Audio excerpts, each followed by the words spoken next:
Assalamu alaikum, dear student. Today I'm gonna start again from Alif to Ye. I will write you um, Urdu alphabets from Alif to Ye.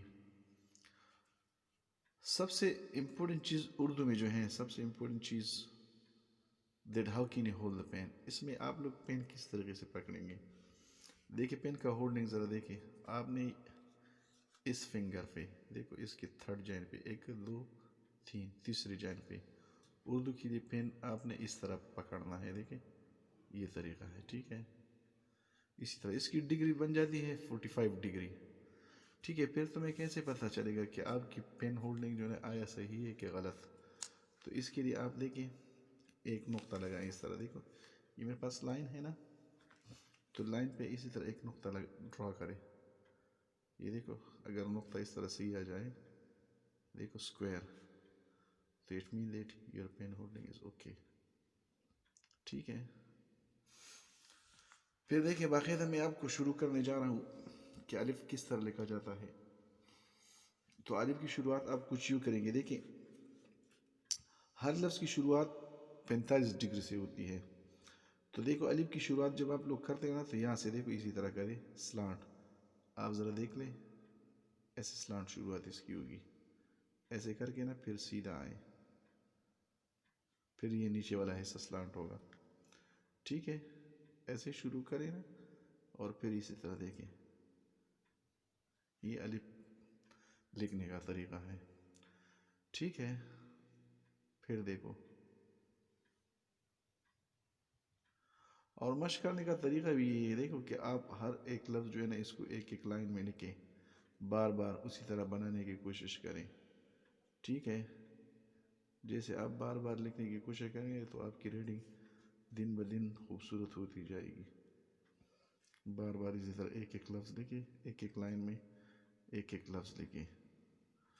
अच्छा student, अगर आप लोग 4 line का भी use करेंगे ना cut pen के साथ, यानी कट पेन उसके साथ लिखिए 4 लाइन का भी, आप उसमें उर्दू भी लिख सकते हो, इवन आप इसमें इंग्लिश भी लिख सकते हो, ठीक है।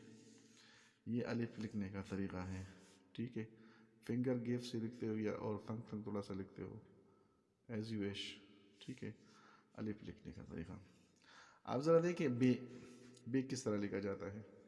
देखो बी की शुरुआत इसी तरह है, यहाँ से शुरू करेंगे जिस तरह तुमने अलिफ शुरू किया है। देखो इसी तरह, इसी तरीके से आप बी की शुरुआत भी इसी तरह करेंगे। देखो यहाँ से शुरू करेंगे ना इसी तरह, 45 डिग्री पे इसकी शुरुआत है, और फिर इसी तरह सीधा आगे ना ये जो है ना ये सिर्फ जो है ना इसका 90 स्केल पे आ जाता है, ठीक है, 90 स्केल पे। फिर देखो ऐसे ऐसे, ठीक है। अगर तुम लोग चाहते हो कि तुम्हारी रीडिंग में इम्प्रूवमेंट आ जाए, तो इसके लिए आप लोग बार बार जो है ना कट पेन के साथ बार बार लिखिए। Handwriting is up to practice, if you want to improve your writing so you will just practice, practice makes a man perfect, ये तरीका है, ठीक है। अब देखिए इससे जो आगे मैं लफ्ज़ लिखने जा रहा हूँ वो जीम। जीम की शुरुआत देखो कुछ इस तरह है, यहाँ से देखो वही डिग्री, आप जैसे मैं बताया कि 45 डिग्री, यहाँ पे नहीं ऐसे करके ना थोड़ा सा इस तरह आगे आए, तकरीबन 1.5 या 2 कद के हिसाब से आप पेन के साथ लिख सकते हो, ठीक है। तो यहाँ से फिर आपने इसी तरह करना है, ठीक है।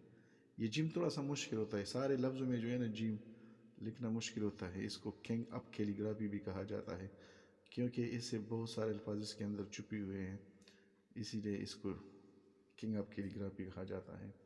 तो देखो इसकी शुरुआत कुछ यूँ है, ऐसे करके ना, और आप लोग बार बार लिखेंगे, उसी तरह लिखने की कोशिश करेंगे, तो आपके हाथ में इम्प्रूवमेंट दिन ब दिन आती जाएगी, ये तरीका है।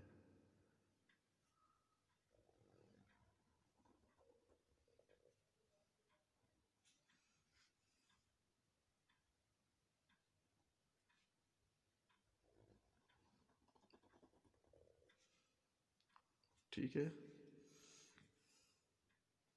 اسی طرح جیم لکھیں گے. اچھا اسٹوڈنٹ، ساتھ ساتھ میں کوشش کروں گا کہ آپ کو میں پلس شیٹ کے بارے میں پلس انگلش رائٹنگ کے بارے میں بھی ٹیچ کروں.